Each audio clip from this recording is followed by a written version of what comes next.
name is Andy, and this is the most magical podcast on earth. When I'm not on holiday at Walt Disney World, I'm planning a holiday to Disney. And when I'm not planning a holiday to Disney, I'm talking about Disney with other UK fans like me who make the trip to Orlando and the House of the Mouse. So whether you're a parks professional or a Florida first-timer, this is the podcast for you.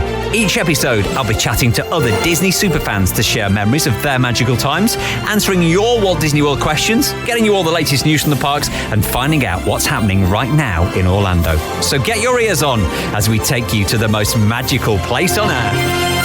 This is the most magical podcast on earth as part of the Secret Recordings Network, here with brand new episodes every other Friday. Make sure you hit subscribe wherever you listen, be it Apple Podcasts or Spotify.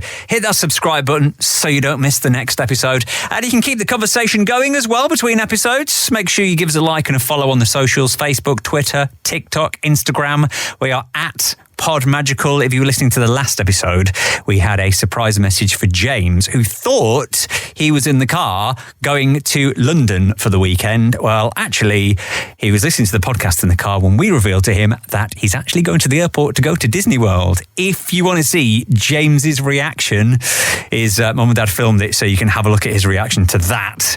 It's great. You can have a look at it on our socials: Facebook, Twitter, Instagram, Pod Magical. Same place to go if you've got any planning questions. This is the question I'm going to answer this week because I get this pretty much every day. So hello to Katie and everybody else over the last couple of weeks who've asked me this question.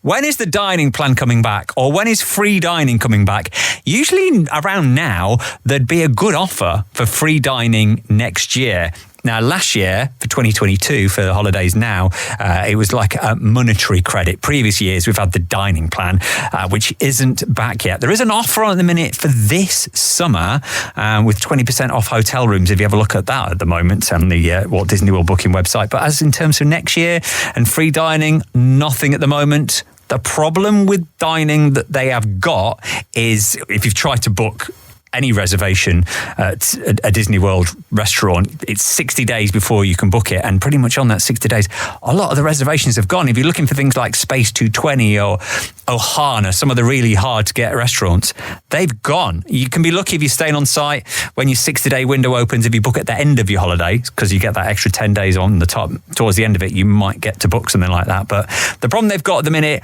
is that the restaurants aren't up to capacity. I think this is a staffing issue more than anything. So they can't really sell you a dining plan if you buy it and then you can't reserve any restaurants that you want to go to. People aren't going to be happy. So that's why the dining plan's not on offer. So I think it's going to be a while before we see the dining plan and free dining in that way coming back. It's probably going to come back at the same time that they get rid of that awful park reservation system, which is still with us. So I think we're talking probably at least next year before we hear anything. And in terms of any offers, at the moment and the time we're recording this, I don't know any.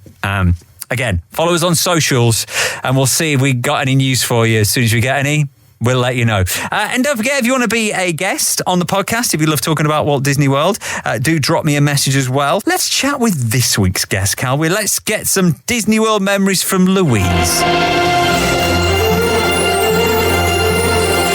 Thanks for joining me on the podcast, Louise. Thank you for having me. So, when was the last time you went to Walt Disney World then? So it feels like yesterday, but it was actually ages ago. It was 2017. Oh, right. So quite a while ago. Are you ready for another trip soon? Yeah, desperate for another trip. But we've got a 1-year-old and a 3-year-old. And I went for the first time when I was like 9. Right. I don't want to wait that long, but I think maybe 4 and 6. I just think otherwise it's such a lot of money to go out there and for them not to enjoy it. 4 and 6 is a good age. It's quite... I think so. Yeah. Because at 4, can one of them sit on your knee on the plane? Does it work like that? Oh, do you know what? I don't even know. I haven't even looked at that. I didn't even think about that. I hope not. I'd rather they both had their own seats. Yeah, just trying to save you a bit of money. Yeah. Oh, thanks for that. I'll research into it. I'll get back to you. So tell me, why do you love Walt Disney World? It's what I hear a lot of people say, but it's that feeling of home. No one does theming like Disney does. No one does the smells. No one does the magic. And as soon as you sort of walk down Main Street, you just flood of just memories, and it ticks all your sensations and your senses, and it's just, there's nowhere like it in the world. So you said you were 9, was it, the first time you went? Yeah, so, well, I was 8, but almost 9, yeah. So what do you remember about that first trip? I don't remember an awful lot other than feeling quite overwhelmed with how big the roads were and how hard it seemed to get everywhere. It was my parents' first time as well as we went with another family, and no one had been before. No one had even been to America before. My mum didn't like flying, so in order to get her on the plane, my dad had to promise another holiday because she was absolutely certain she would hate theme parks and hate Disney. So he promised her another trip to Spain afterwards. So actually, when we got back from Florida, we went to Spain like a month later. So what did she prefer, Spain or Walt Disney World? She preferred Disney. Yeah, so did she like theme parks in the end? Did you convert her? She's not a ride person, but she has the magic, so she just loves it. You don't have to be a ride person though, do you, when you've got shows and parades and fireworks? Absolutely not, no. Even just sat on Main Street, I could just happily sit and just people watch. Oh yeah, all day long. And especially now with Genie Plus and it being busier, you're not getting on as many attractions, so it's quite nice just to take in the atmosphere. The Genie Plus has given me the fear. Just what I hear about it, and just I'm speaking to some of my friends, and we're just saying it just feels like it's taken a bit of the magic away, which is really sad. Yeah, a little bit. It's a little bit stressful and it's expensive, but you don't have to use it. That's true. I did, I heard you say that on one of the podcasts I've just listened to about not using it, and actually you enjoyed the days better that you didn't have it or something. Yeah. And to be honest, by the time you go in a couple of years, it probably will have changed again. That's what I'm hoping. Yeah. I can't see it going back to the old free fast passes. They'll realise it's a bad idea and just sack it off. Yeah, just sack it off. Just sack it off. So what are your favourite Walt Disney World memories from your visits? I've got quite a few, and it was hard. I've been thinking about this, and it's so hard to sort of just narrow it down. One of my favourite memories is when I went on Tower of Terror for the first time. Yeah. I went in when I was 9, and I didn't go on. And my dad made me go on when I was 12 when we went back. He was like, you'll love it, you'll love it, you'll love it. So he got me on, and the whole drop sequence, I screamed, I cried. My dad actually was terrified. He thought he'd scarred me for life. And we got down the bottom, and I was like, I want to go on again. I want to go on again. That was amazing. You love the terror. And he was like, oh my God. I thought like you were just scarred for life. And I was like, no, I loved it. Yeah. And ever since then, I was like hooked. Yeah. Would you say that's your favourite attraction? Yeah, that is my, that's my ultimate. I was really lucky to get to work on it, and it's just, it's been ever since when I was 12, it's been my favourite attraction, and it was like a dream to be able to work there, and when I got the opportunity to work on the ride, I just couldn't believe my luck. So you used to work at Walt Disney World? Yes, I did. Didn't realise we had a former cast member on the podcast. So was it just... Oh, yes. Was it just that attraction you worked on? No, so I've done 3 programs. So when I went first in 2008, I worked at the Grand Floridian at the Citrus Coast restaurant. Yeah. And then in 2009, I worked on Tower, and then I went back from 2010 to 2011 to do the cultural program and work in the Rose and Crown in Epcot. Oh, right. You probably served me at some point. Yeah. Maybe. Because it's now Maybe. back, isn't it? The cultural exchange program. So how did you get on it? Happy. Is it quite easy to get on? What's the process? I obviously knew about it because it's the same company that does the international summer programs. Yeah. And I was literally on the flight on the way home in 2009, and I was absolutely distraught. I've never been so upset leaving. And I was just on my phone applying on the way home, and I was just desperate to go back out. And you have like a telephone interview, and then you go for a face-to-face interview in London, and then if you're successful, they give you like an option of dates to go out. So I was really lucky to not only do the summer program twice, but actually get to do the year program. Yeah. So you're out there for a full 12 months. You can go out for 12 months, and then you have the option of extending your visa for 3 months after that. Not everyone gets the extension, but I did. So it was like 15 months in the end. And did they sort out visas and things like that? Yeah, so the company's called Yummy Jobs, so they sort all that out for you. All right, but do you apply through just like Disney Careers or something? Is that where you found it? No, so how I found it was when I went on holiday to Disney in 2005, we were actually coming off tower and we were being served in the merchandise shop. And the girl behind the desk was English. Ah. And I was like, how is she working here? I was like, she's got my job. And I just went up to her and I was like, excuse me, I hope you don't mind me asking, but how are you working here? And she said, Yummy Jobs. And I was just like, what's she on about, Yummy Jobs? And she wrote down on a piece of paper and I lost the piece of paper. Oh, no. And I was so upset, but I remembered her saying Yummy Jobs. And so I searched it when I got home and it came up, and back then it was a really small company and it literally did that one program. And I applied, and obviously, the rest is history. But I'm so thankful. I don't even remember her name. So thankful to that girl for telling me, because if it wasn't for her, I would have never heard of it. She might be listening now. Hello to you if that's you. Give me a shout. I'll put you in touch. So when you worked on Tower of Terror, did you get to be the person who closes the doors and tell people to put their arms up to check the belts and stuff like that? Yes. And do you get to keep the uniform? Yes. You're not supposed to. Read between the lines. You're not supposed to. You're not supposed to. No. But it may have fallen into my suitcase. Okay. If Mickey Mouse is listening, you haven't got the uniform. Definitely haven't got it. Is Mickey good to work for? Is he a good boss? Yes. It's crazy. Sort of, I found that management in certain areas were better than others. Right. But also I was very young back then, so it's kind of like you don't care, you're in Disney, you work your shifts and you get free in the park, so it's just incredible for that. So you must have done pretty much everything at Walt Disney World. You must know all the tricks, all the best restaurants, all the best food and stuff like that. I feel like I used to 10 years ago, and now so much has changed. I just feel like I'm really going over and just learning everything again. So what would be your favourite restaurant? Because a lot of them are still there, aren't they? There's a few new ones, but I think some of the old favourites are always, they're never going to change, are they? Yeah, so I mean, I think it comes up a lot, but I just love Boma. Oh, Animal Kingdom Lodge. Yes, the taste sensations you get there is just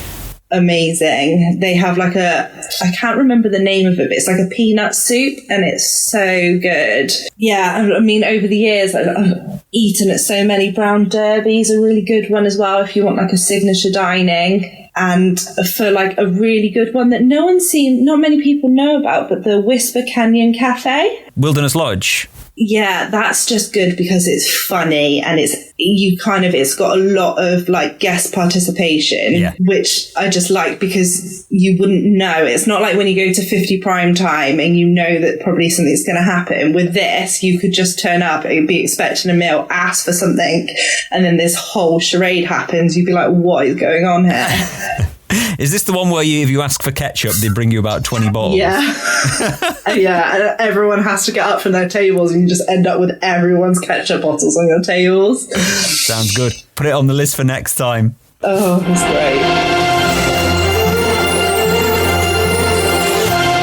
Louise and more Disney memories in just a moment, but let's get the latest news from Disney World first, and let's talk Halloween, because Mickey's Not So Scary Halloween Party is coming back. After the After Hours event last year and nothing the year before, you can join the Sanderson Sisters, the Headless Horseman, the Boo to You Parade, the fireworks, the Pumpkin King, Jack Skellington at Plus, all the sweets, all the chocolate because trick-or-treating is going to be back. And there's a special Halloween-themed 50th anniversary celebration commemorative print for people who go to this year's not-so-scary Halloween party.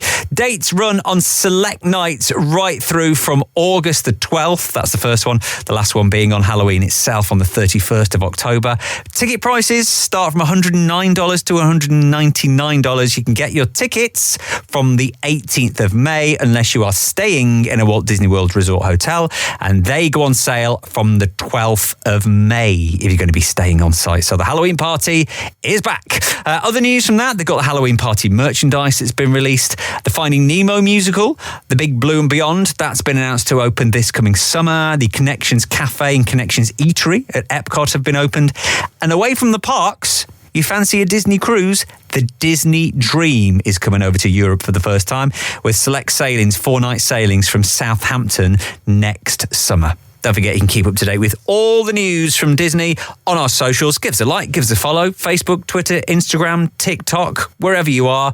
We are at Pod Magical. And do what Louise did. She's our podcast guest. She loves talking about Disney World. She sent me a message to come on the podcast. So let's get back to Louise, shall we?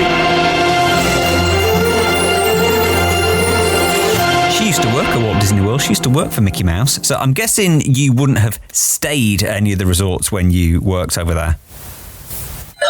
We stayed for the odd night. Yeah.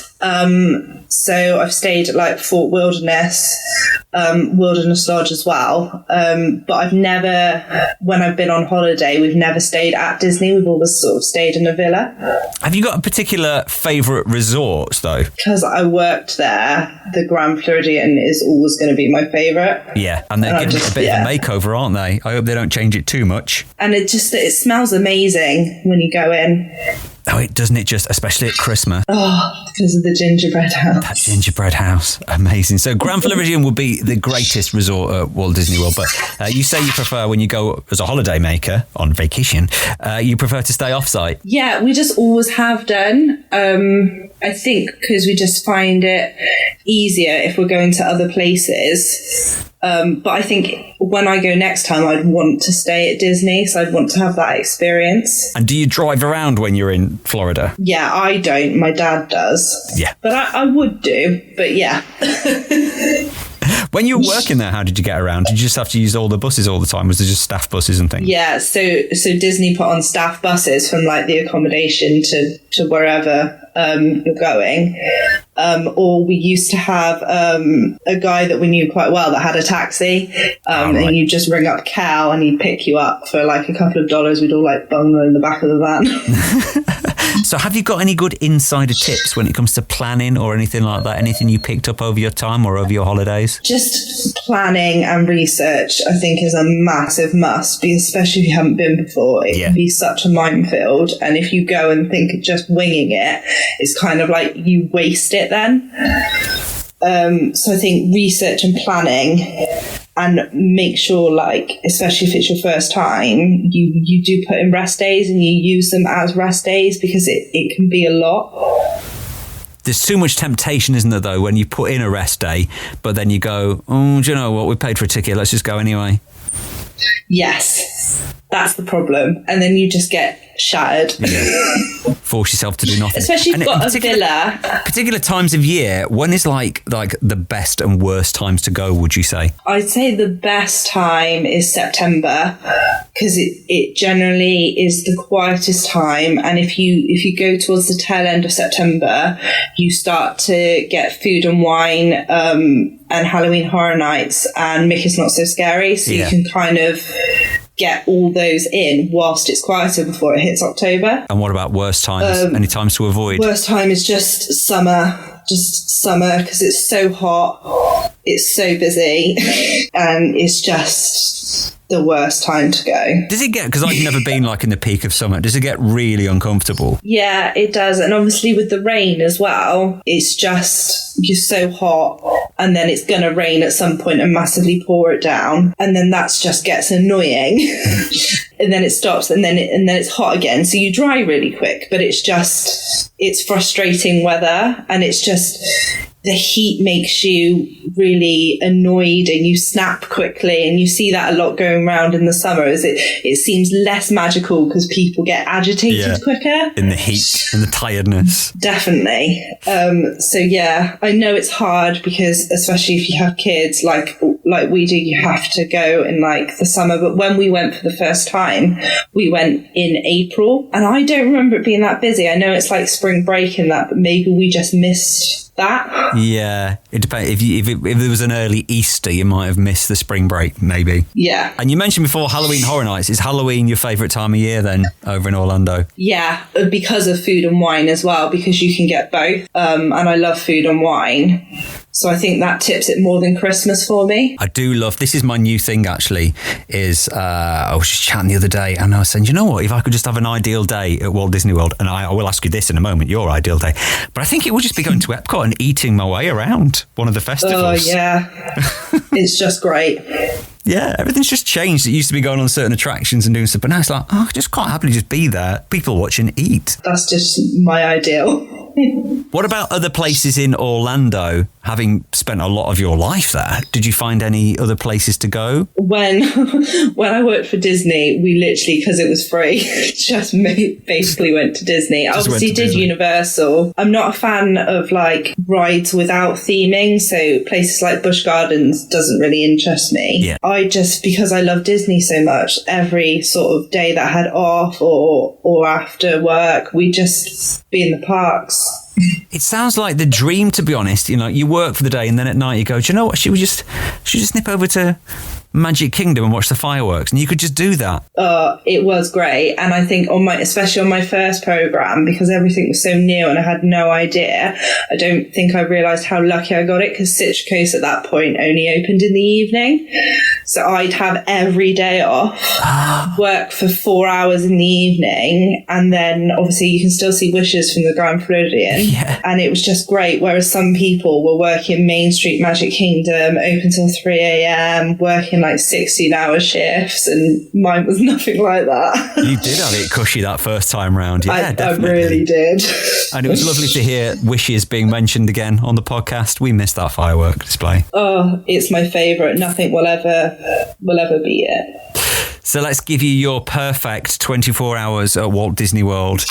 You stay in wherever you want, doing whatever you want.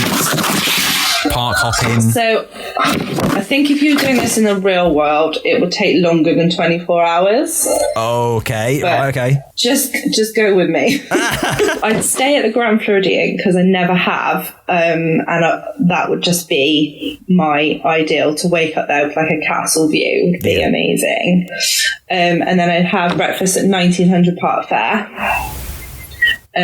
Because that's one of my favourite character dinings. I find the Mad Hatter is just great at interacting, and the food's great. Then I go to Animal Kingdom, quickly do Everest, do Nemo, do Dinosaur. Then I'd quickly hop over to Typhoon Lagoon. Wow, getting in a water park here. This is a squeezed in day. I only want to do the wave machine and have a funnel cake. Okay. Then go to Epcot and drink around the world and eat around the world. Yeah. Then I would go quickly to Magic Kingdom to just do Jungle Splash and Haunted Mansion. Quickly pop to Hollywood Studios, do Tower and Fantasmic. Okay. Would you not go from Hollywood Studios after Epcot? Is that not a quicker way to go? Well, because I wanted to do Jungle on that in the light. Oh, okay. Yeah. So this is my imaginary day. Okay, it's your day, Louise. I'm sorry. I don't mean to reorganise your plans. It's all right. I did, but you're right. I did think that, because I am going from Fantasmic back to Magic Kingdom to watch Wishes. So you're lucky that Fantasmic is on earlier, and then you can make it in time for Wishes at, say, 9. I'm going to the 8:30 with Fantasmic, and Wishes is on at 10. Oh, at 10. Okay. Yeah. So And then after that, I'm going to the very late Hoop-de-Doo at Fort Wilderness. Talking like 50 years this show's been going. What is it that people love about Hoop-de-Doo? To be honest, I have no idea, because every time I've gone, the free alcohol's got a bit too much. And so we're lucky if we make it to the end of the show. Is it bottomless drinks? Yeah. Well, and they are not shy in giving you your drinks. Right. Okay. Maybe I'll put that on my list as well. And apparently the dessert's very good as well, if you make it to dessert. Yeah. Strawberry shortcake. Yeah. Is great. Oh, it's brilliant. And like my dad's been up on stage and been a fairy. And that was hilarious, seeing him in a tutu. That would put me off. I wouldn't want to get involved. I wouldn't want to be on stage. You don't have to go, I don't think. But that was my birthday, and there was like 30 of us, so I don't think my dad had much choice. Everyone was like, yeah, "Go on, Chris." Next time you go with your own kids, you're probably not going to have a chance to get really drunk at Hoop-de-Doo and drink around the world. This is the thing. Like, I know that Disney World is obviously Walt built it for families, so they have a place to go together, and there's absolutely that side of Disney. But I am slightly sad that when I go back, it will be with children, and I won't be able to do Disney quite how I'd like to do it. But it'll be kind of like a new type of magic for you. New memories. Yes. Doing it a different way. Yes. Definitely. I think the first time, obviously, we walk into Main Street and they see the castle, or when they see Mickey, or my son loves Buzz Lightyear, I think that will be very special moments. So it will just be, new experiences. And you'll be able to say, Mum used to work here in that pub. Yes, I'm so excited to be able to say that. It's like, not many people can say that, so I can't wait to be like, this is where Mummy used to work. Oh, it'd be so cool. Oh, well, it's been lovely chatting to you, Louise. Thank you. Lovely to speak to you. Nice little insight for working with the mouse as well. And have a magical day. Have a magical day. Facebook, Twitter, Instagram, TikTok. Podmagical is where we are on the socials. Do give me a shout if, like Louise, you want to come on the podcast and chat Disney World. We're looking for guests for like July time now, so we are quite ahead of ourselves. But if you go in over the next few months, do get in touch. We can get you on as soon as you get back. If you are going over the next few weeks, maybe you're on your way to the airport, maybe you're listening to this and you're packing right now, don't forget to tag us. We love seeing your pictures and your stories, particularly on Instagram. Just tag out Podmagical and we can share them. If you are going, the weather's pretty good. You're getting into the hot, almost humid weather. High 80s, low 90s. There's been a lot of rain around, some of those big Florida thunderstorms. Crowds shouldn't be too bad. Historically, around now, Easter's gone and it's not quite summer yet, and spring break's gone, and there's no big American public holidays at the minute, so crowds shouldn't be too bad, particularly during the week. Weekends are going to be busy, but particularly during the week, you shouldn't be too bad. Should be all right. And you've still got the Flower and Garden Festival happening at Epcot as well. The top tip for this episode is not really much of a tip. It's just a reminder, especially if you're going for the first time since the pandemic and you've not been since park passes were introduced. I mentioned park passes at the beginning. It's a horrible thing, the park pass system, but if you want to get in a park, you have to make a park pass reservation.